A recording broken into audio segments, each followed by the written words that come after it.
Hello everyone, Shane R. Monroe here. Assassin's Creed Mirage just released on Steam. I'm going to use no force compatibility, and I want you guys to see how many pre-compiled shaders were provided by Steam. This is one of the reasons why we recommend you buy stuff on Steam. So if we look down here, there are 31.75 megabytes of pre-compiled shaders.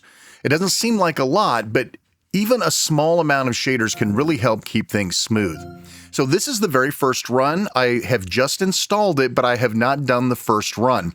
I think it's really important for you guys to see what these first runs look like. You can see it is installing the Ubisoft Connect locker, which kind of sucks. It also is doing a few redistributables like Microsoft Visual C++, etc.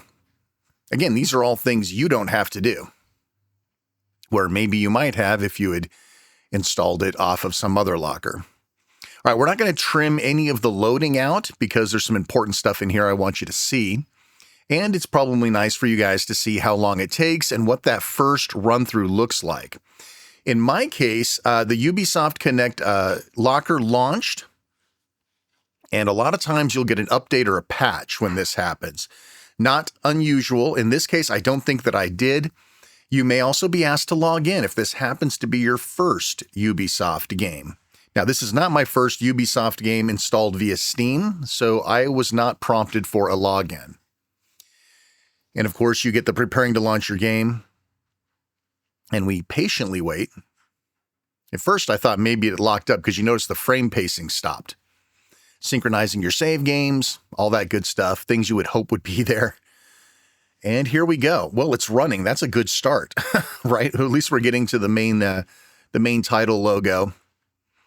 And again, you're sitting here looking at the frame pacing thinking, oh my God, it stopped working. It stopped working. It's not going to work. But again, I'm keeping all of this in here just so you can see what actually happens. And there you go. It actually is working.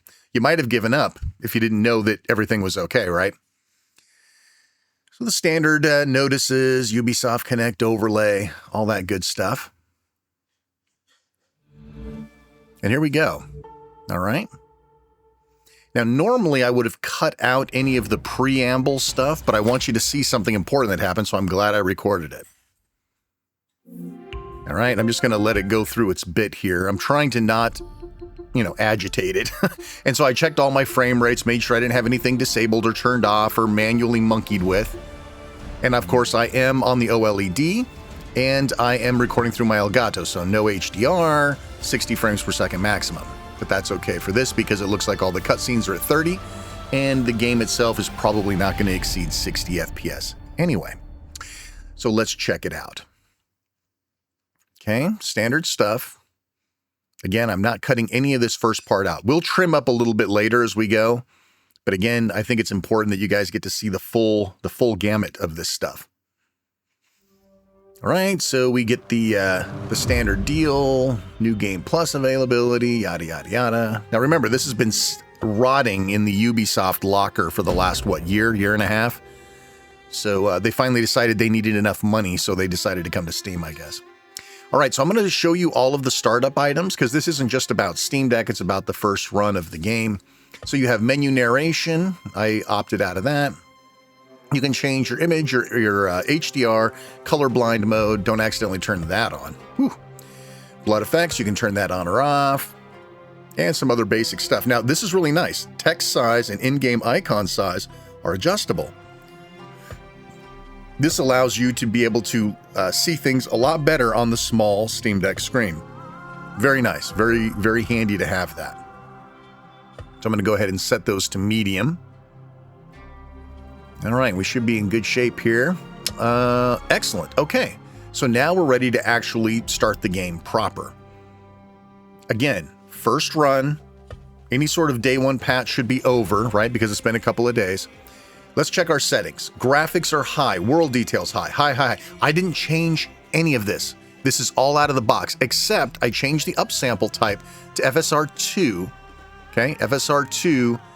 And you see exactly what the settings are here. That's it. That's the only thing I changed. FSR2. And of course, because I changed that, I have to restart the game. We'll do you a solid and just skip all that. Now we're ready to start. We have FSR2 on. everything else is default out of the box. That's what we're looking for, right? We want a great experience, but the more out of the box we can be, the better. Less stuff you have to mess with. There is permadeath in this game, so you can actually die for real. Well, not for real, but in the game you'll die for real and you won't be able to recover. So now we have our intro. You asked me once and about this memory. Originally I was going to try to skip this. I am so glad I didn't, because watch what happens here in a minute. I worried the wrong lesson would. Look at that. The whole game just locks up. I couldn't recover any other way than to power down the machine. Total power down. Brought the power back up. Got us back to the title screen.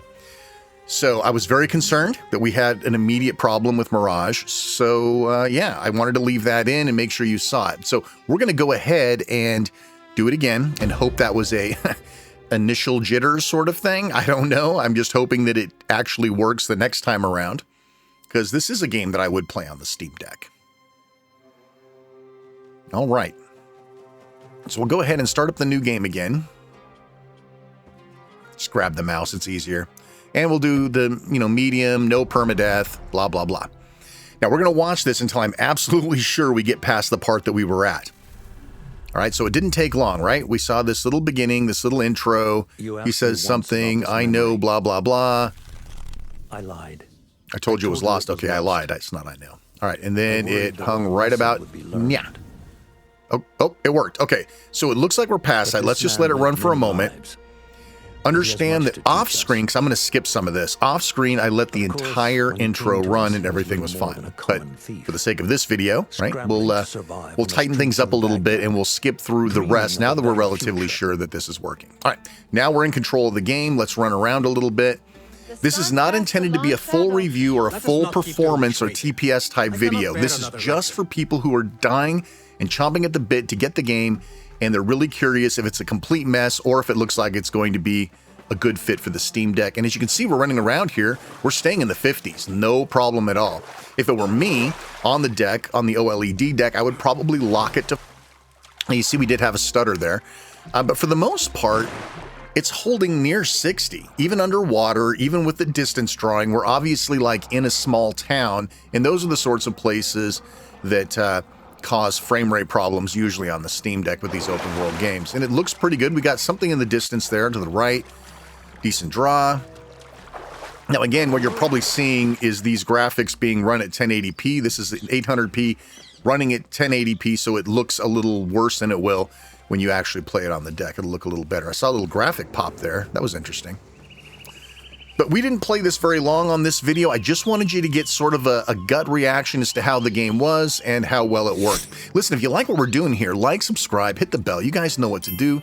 I appreciate it. And listen, while you're here, why not check out some of these other videos you're seeing on the screen right now? I'm Shane R. Monroe. Thanks so much for watching, and take care. We'll see you next time.